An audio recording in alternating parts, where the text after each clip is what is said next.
Welcome back. And this, as you know, is the last presentation of the second day. So we've got Harrison Harbin from Dom 360, an advertising agency based in Greenville, South Carolina. Several of our clients use them. They are a really, really great firm to consider.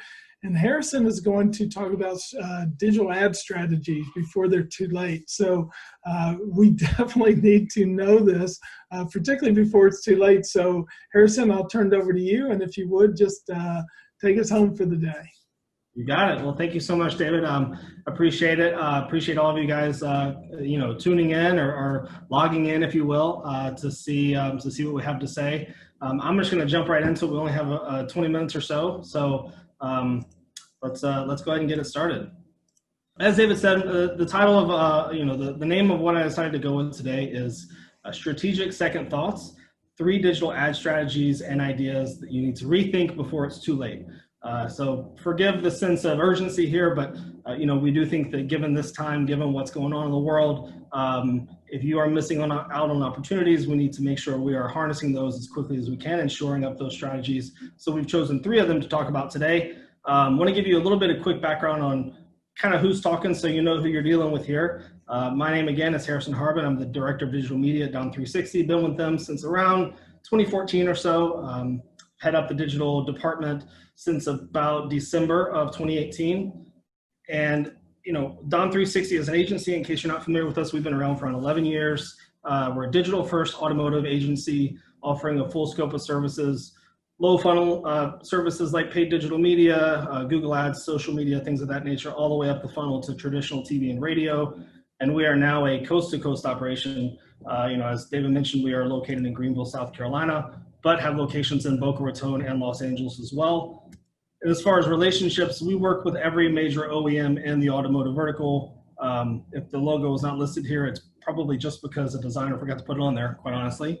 The vendors and the platforms we work with also run the gamut. Probably every CRM website provider you can think of or that you have utilized, we have experience with.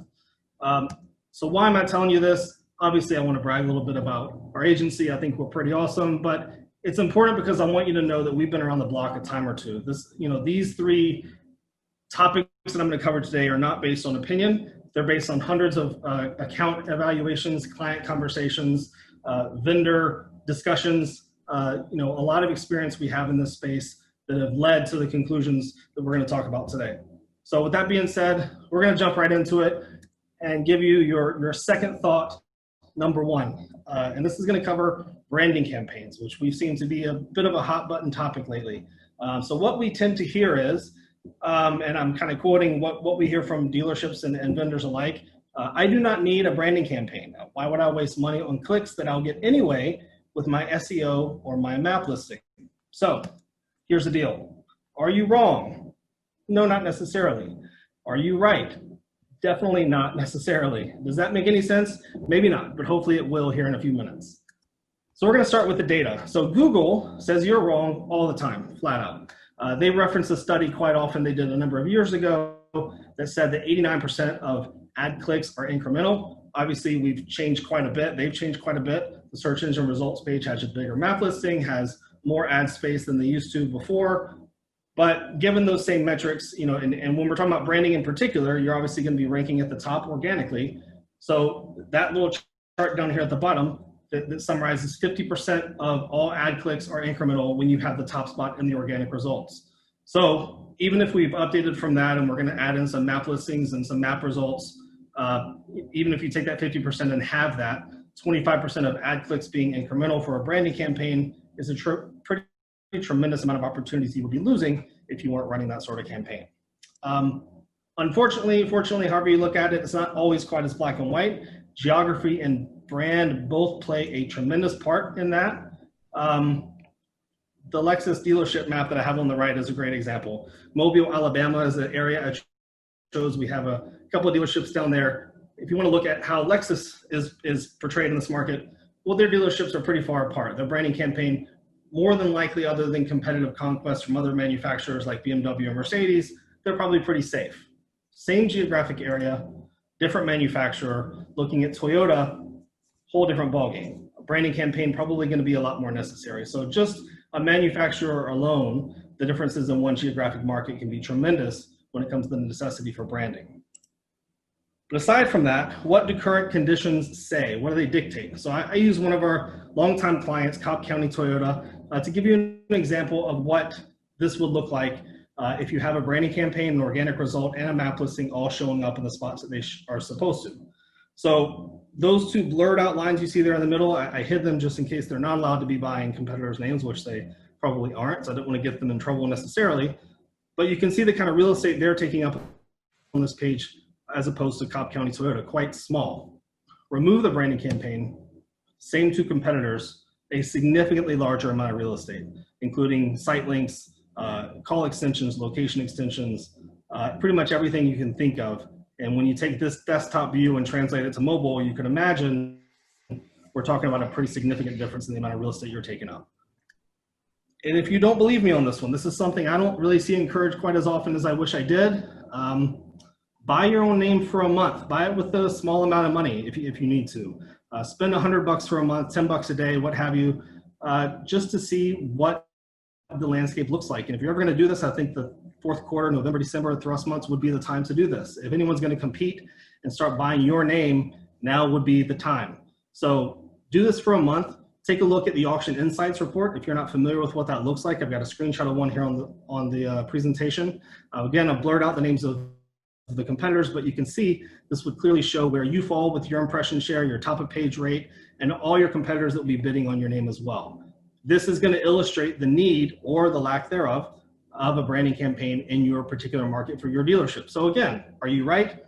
Not necessarily. Are you wrong? Also not necessarily. It's going to be dependent based upon a lot of variables, but this is one surefire way you could make sure that you either do need it or don't need it, but either way you have data to back up your decision. And one of the other benefits that not many people talk about is just messaging alone. You control the content, you control your brand, you control what's being portrayed out there, or how your dealership is being portrayed rather. Starting at the bottom here, this organic listing, same result for Cobb. Google has near complete control over those 6 links and that content that shows up below. You can remove those through your search console, and you can implement a long-term SEO strategy to replace them, but it's not going to be overnight. On the flip side, looking at the ad campaign above, you have full control not only on the ad content, but those site links. If you have promotions, if you have if you have a thrust month or some event going on, or you have certain models or certain types of models you need to get rid of, or you need to promote maybe our lack of inventory for the past few months that everyone's been suffering from, and you need to push used or certified. This is where you'd be able to do that and change your messaging dynamically overnight if you need to. You have full control over that. So again, the value over being able to control the way your brand is portrayed, you're not going to get that organically. You're only going to get that through a paid campaign. So second thought, number 2 of the day, transitioning a little bit to more of a metric-based, a KPI that everyone loves. This one I call it impression share rules the world, and this is what we hear. I absolutely must have a 100% impression share on X, Y, and Z models in this given geographic area, no exceptions, or you're fired. Well, I added that last part for flair, but that's kind of the implied attitude we seem to get sometimes. So this is what I want to say about impression share. It's not entirely the fault of the dealerships for promoting it. Agencies have been selling on this for a long time. And shockingly, we found out over the past 2 to 3 months, agencies are still selling solely based on impression share. If they are, don't fall for it, and I'll explain to you why. Secondly, it's also becoming less and less relevant. Impression share, as you know it, is becoming less and less important as Google switches to what's called smart bidding technology, which we'll also cover a little bit more in detail here in a second. So first, selling on impression share. This means that when someone upsells a budget recommendation to you, and your agency comes to you and says, hey, Mr. Dealer, this model, I know you want to promote it, I know you want to push it, but you've got this much area left to cover in the market. And this is how they calculate that given budget you need to have. This is a red flag. I'll give you an example here. So new model campaign number 1. Last month's spend, let's say it was $2,500. Last month's search impression share was 75% using a overly simplified cross multiplication. 75% is 2,500. Let's say your impression share, to reach 100%, your budget needs to be $3,300 next month. Boom, give me 800 more bucks and we'll be solid, we'll be there. If this is how you're being sold on budget increases, just say no. Pull the old 80s just say no t-shirt, wear it to the meeting, whatever you have to say. This is a big red flag of someone not digging deep enough into your account. So the second reason we want to talk about impression share being a little bit less relevant is due to what's called smart bidding. So target CPA, which is cost per acquisition or cost per lead, and max conversions are two of the most common new smart bidding methods that Google is implementing. And they're pushing this on all agencies and dealerships, not just in automotive, but every vertical across the board. It's throwing a huge monkey wrench in this sales tactic. And what this means is the smart bidding is using the likelihood of the searcher to convert, not the likelihood to click, to determine whether or not to serve the ad impression. So a little bit more simplified, this means that you could be missing out on certain impressions because the guy or gal searching for that car is not as likely to convert as someone else who Google may serve the impression to. Now, previously, we were bidding on CPC, or cost per click, max cost per click, actually. And what that meant was we just wanted to get the click. We wanted to get anyone who was going to click on the ad to click on the ad. Google wasn't using any information that knew about that person or about their previous search history, whereas now they're integrating more and more information about the behavior, what that person has done in the past, not just on Google search, but across anything Google controls, which is basically the internet. So they're using all the data they have to determine whether or not to serve that impression. So I kind of get a little bit more in detail on that because it means that you could have an impression share that is a little lower, or is maybe not quite as high on the number of impressions as a raw number as you're used to, but it's because Google is no longer serving ads just to everyone who might click it. They're serving ads specifically to those people who they believe will convert the most. So what are the steps you want to take to juice the budget? So let's say someone comes to you, they want to sell an impression share. What do you ask for? How do you go from there? So first, and this is a basic one, have you asked for a search term report? So irrelevant searches and irrelevant keywords cost a lot of money. Based on the types of keywords someone plugs into a campaign, you could be bidding on parts searches when you intended to be bidding on a new model incentive search. You could be bidding on repair searches when you intended to be bidding on, nearby dealership searches. There are a lot of different things that could show up in your search term report that would cost you a lot more money than what you intend. They could be eating up your impression share. It could be causing your impression share to go down artificially because you're bidding on things you didn't know about. The search term report is something any agency could pull quickly, send to you as often as you request, or give you direct access and show you how to pull it. It's a simple thing to have, but it's something you need to use on a regular basis. But I want to dig a little bit more into the second tactic here, and that is your evaluation of your geographic target. So I'm going to get a little bit detailed in this because I want to show kind of how we've seen clients progress to be overspending and thus having impression share drop and drop and drop as their campaigns have matured, and what one of the causes of that could be. So are you casting too wide of a net? Is that why your impression share is too low? Are you being a little bit too bold in your targeting parameters? So I'll give you an example. Here's our map on the right. This is of Greenville, South Carolina.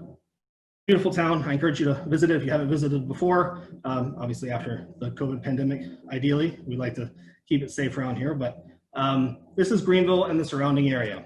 Let's imagine I have a dealership dead center of Greenville. I just dropped a pin on it. That's my Harbin family dealership right there. And we're doing great. In case you're curious, that's a 5-mile radius I drew around that dealership. So let's start there. Let's say that our campaign starts there. Our targeting starts at 5 miles. We spend great. We're not limited in the first month. We have plenty of money left over. So the agency recommends and we say, go for it. So expand to 10 miles. Same thing, a lot of money left over. We're doing fantastic. Impression share at 100%. You're used to seeing that number. You're confident with it. We go to 15 miles. And you know what? We go even further and we go to 25 miles, which I will tell you, I chose 25 because this is the average radius that we get requested from new clients, from existing clients, from new campaigns as a targeting parameter around their dealership. That's a big range. That's 50 miles left to right, top to bottom. That's a very large geographic area to try to cover with the hopes of having 100% impression share or owning that market, if you will. And to kind of illustrate that, I'll give you a different viewpoint. Going back to just our little dealership 5-mile radius right here in Greenville, those 4 geographic areas all contain dealerships of virtually every manufacturer, from Toyota all the way down to Ford and Chevy and your domestics.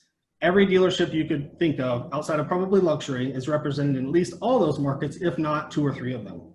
So when you take that and you overlay what our targeting has become over the course of campaign maturity, well, now what does it look like? If we're looking for 100% impression share and you're at the 25-mile mark, well, hell, you are actually marginally on a competitive track at the 10-mile radius. So how much would it take to tighten that up to make sure that if you're trying to own your area, making sure that you're dictating what your area is as accurately as possible? So our recommendation with this is before you start bidding or spending to 100% impression share based on agency solution or agency recommendation, evaluate this report. I'm guessing you probably never asked for this geographic map screenshot before. Again, this is something that can be pulled fairly easily. It may not look exactly like this with radius only. It could have some zip codes in there depending on your campaign. It could have city or even congressional district targeting. But either way, you'll get an idea of where you're trying to target versus where your competition sits. And that could, that's going to have a huge influence over how much money you're paying for those conversions, how much money you're paying for those clicks, and of course, what that impression share looks like. So that impression share kind of topic is a perfect segue to our third and final second thought of the day. And this is that conquest campaigns are a great idea to steal market share. So this is what we hear. Hey, Mr. Agency, we need to go after that guy over there. He's eating my lunch. I want to eat his lunch. So let's drop a pin on his dealership, and we're just going to watch these clicks start rolling in, and these conversions start rolling in. All right, here's the thing. Generally speaking, great idea. Generally speaking, horrible execution. Does it work? Does conquesting work? Sure, absolutely conquesting works, not just in paid search, but in social, conquest email, what have you. There are multiple mediums by which you can, through which you can achieve market conquesting. However, chances are you are probably wasting money with how your current conquest campaign is set up. So here's the issue with that. Here's what we see most often. So first, and this should go without saying, protect your own backyard. And I'm not talking about just protecting your own backyard from a perspective of your brand campaign and your brand name, but also your competitor's brand name. Let's assume that Spartanburg dealership, that other family dealership that I don't like, has jumped into our territory and they've stolen customers out of our PMA, our 10-mile radius. Well, let's target that name in our radius first. Remember, it's the cheapest to target around our dealership and the most expensive to target around theirs. The inverse is true. The further away you get from ours, the more expensive. The closer you get to theirs, of course, the more expensive. And generally speaking, most of the time, a conquest strategy is going to be a very high budget tactic only. Preventing other people from conquesting and defending all your lost clicks in your own PMA is a much more cost-effective strategy, whereas going after their PMA or their backyard is a much more expensive strategy. So how do you play the best defense? Go back up to strategy 1, check out the branding recommendations, apply those tactics with not just your own brand name, but their brand name, and conquest your competitors in your own backyard. I know it sounds kind of crazy, but backyard conquest is something we see a big need for, and most people are ignoring, and they're going straight to that other competitive geographic area and forgetting about their own. But let's say in theory that your pump in, pump out report looks glorious, A+. Perfect grade. You are covering 100% of your PMA. First of all, I don't believe you. But second of all, if that's true, fantastic, fantastic. Let's proceed with what it looks like to conquest outside of your PMA. So who to target? How do you pick your target? First of all, do not assume that you already know. You may think you know who your number one target would be, who you would go after, where your biggest area of opportunity is. But unless you are in the data every day, digging in spreadsheets all the time, you likely will find a surprise. You'll likely find something you didn't expect to see, especially given the fact that the last 6 months have been something nobody expected to see, and nobody really knows what the trend lines have looked like recently. So use your market master, use local registration data, your own mapped out DMS or CRM sales data, using year-over-year data to determine areas of opportunity you may have lost that maybe you used to do really well in, and you just assume you're doing well there still, and maybe you've lost a little ground or a little market share. Those are great tactics to use to try to find areas of opportunity. Do not just blindly conquest those that are conquesting you. Assume that they have a budget that is huge. If they're conquesting you in your backyard, assume that they have a budget big enough to keep you out of their backyard at least to the point where it would be crippling from a spend perspective. It's going to drive up your cost. It's going to be expensive. Prepare to pay. Conquest, if done right, is an expensive strategy.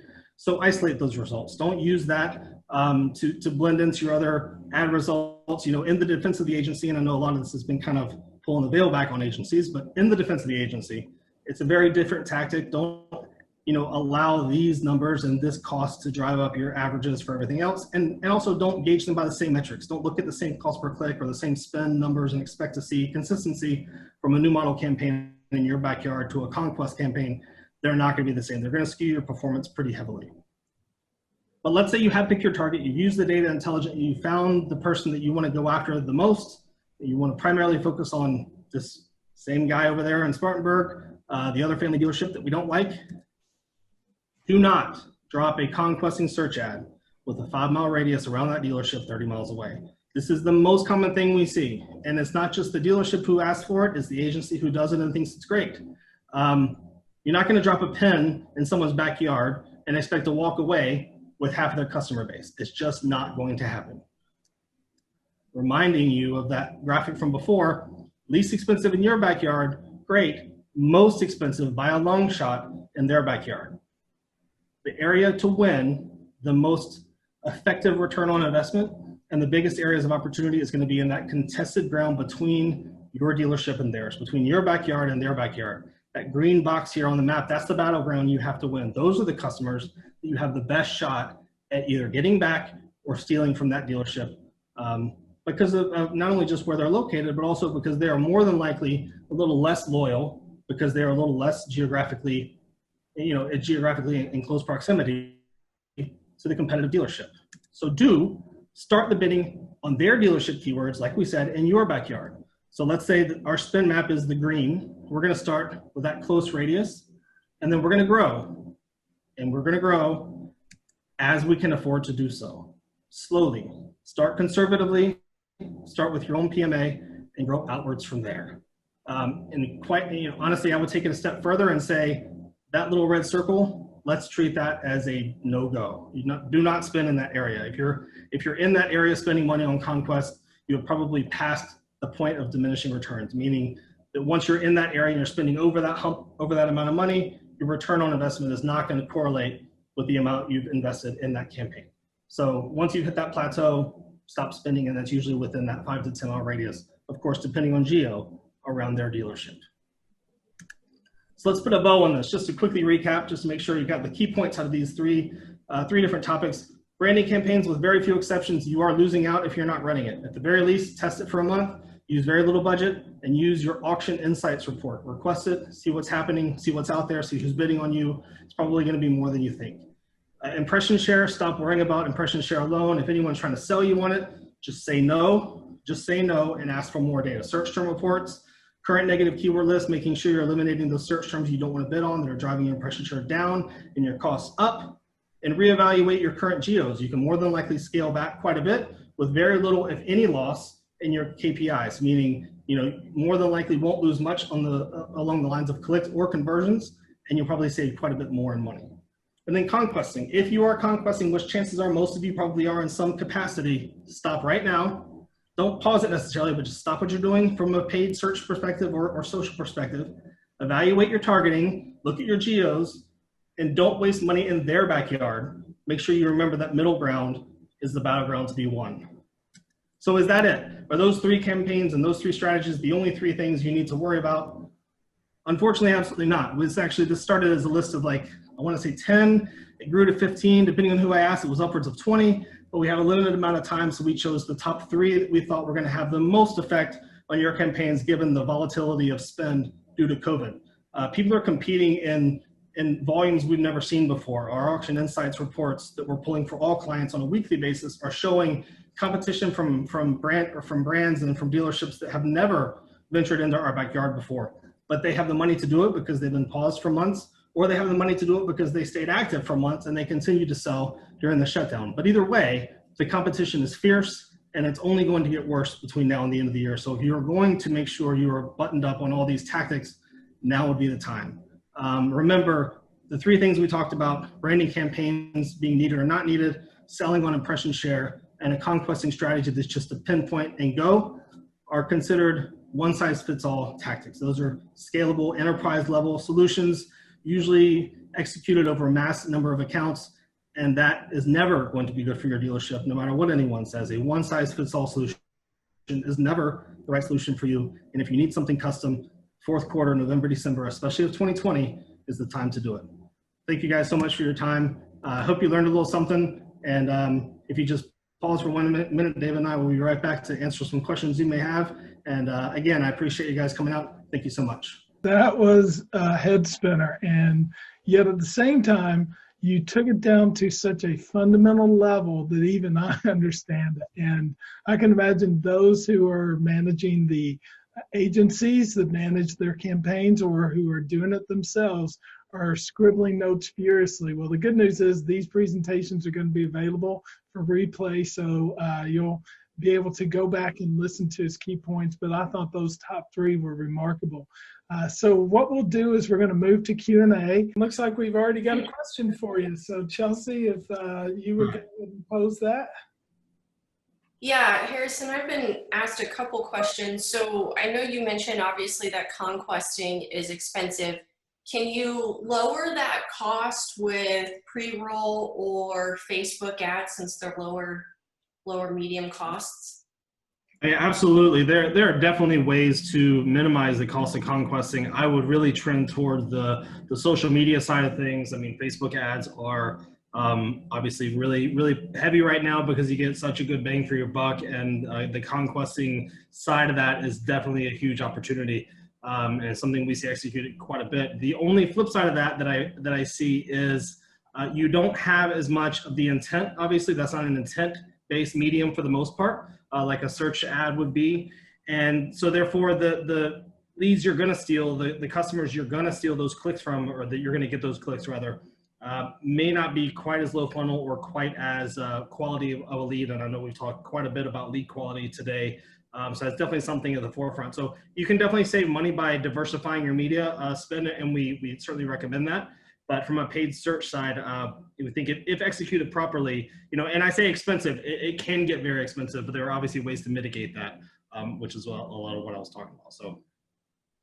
Awesome. And then I know that I personally have a question, but I'm going to let Dan Sayer go first. Dan said, can you speak to what challenges came up, if any, after targeting changes on the 19th of last month from Google? Virtually none. And here's why. We took the approach as an agency, and I know that a lot of agencies out there were saying, they ran the gamut. A lot of them were hair on fire. A lot of them we're not really going to worry about it. We were a little bit more on that latter side. We only actually modified any of those location targeting parameters and any of the other actual, qualifying demographics and whatnot on campaigns that we had flagged as potentially in violation, which are typically low funnel offer-based campaigns. The rest of our campaigns, the Conquest branded stuff, the model specific Conquest, even our branded campaigns, all those sorts of things, we left as is. So they're actually using the same targeting. So I would approximate about, don't quote me on this, maybe 85 or 90% of our spend in the Google search realm was not affected by any changes at all. Nice, great. And do you think that dealers are trying to conquest more since Google in the last, obviously, year or so has really increased their awareness of local search versus just, or in SEO? I think that's a part of it. I would like to think that there is a big piece of, education, and that's certainly where that would fall, knowing where Google is trending and the way that they've been positioning themselves really to shoot towards the local campaign style. In fact, we have one of our larger group clients is in the alpha program for vehicle listing ads, which is a Google My Business based inventory ad format. And it's really awesome. I think it's going to be a game changer when it goes from alpha to beta to, actual rollout. What, 7-10 years, whatever the normal timeline is for Google. But, I think a lot of it though, however, is comfort. And when they want to spend on something, like Conquest, they're just used to picking up the phone and saying, I need a search campaign. I mean, we've been doing that for so many years. I think that it is the most familiar. Thanks, Jamie. But I would certainly go back to the intent. I think if you can get the customer with the highest level of intent, and that in my mind will pretty much always be search for, so where's the crown now for an intent-based audience? I think that that's going to be your biggest prize. So they want to shoot for the biggest prize, and that is it. And people are willing to pay for it. So. Great, thank you. Becky has a question for you, and this will have to be our last one because we're going to move into the Shark Tank. And Harrison, it goes without saying, I apologize for that technical glitch. Oh, sorry. I wore the same shirt, so I could have just gone live and nobody would have known. So, Yeah, so question is, do you have an opinion on dynamic VIN level paid search ads? I always have an opinion on something. I promise you that. So, dynamic VIN level search ads. Sure. Yeah, I think that they can be highly effective for a used campaign. I would steer away from VIN specific, like VDP destination, if that's what you're referring to. Those ads that send you straight to the VDP. I would, if you're going to use a dynamic inventory based ad format, I tend to go towards the listings page, the results page. That dynamic ad copy of how many you have in stock starting at this low price, and then you take them to the inventory page that has all of them listed. It's really hard to anticipate the exact trim, color, all those sorts of things that someone's looking for. So I think there's a lot of guesswork and assuming that happens in those VIN level campaigns if it is a VDP based campaign. So I think the listings page, the results page is a much safer option. And as far as the new versus used thing I mentioned before, I think used is really the biggest bang for your buck there because it's just such a specific search people have. New, it certainly helps, but the new searches we see with the people looking for incentives and rebates and lease offers and things like that tend to work really well. But we certainly love that ad type and utilize it quite often. Excellent. So Harrison, it was wonderful to have you here. Please make sure Jennifer and Robert know how much we appreciate your all's participation. You've been very generous with the data. And David, thank you so much for putting in my head now that I'm a Dapper Dan man. That's all I keep thinking of is I'm a Dapper Dan man. So it's gonna be in my head for days. I appreciate it. And I clearly am, as you can tell. So there you go. Well, it's a great movie. It's wonderful to have you. So thanks a lot, Harrison.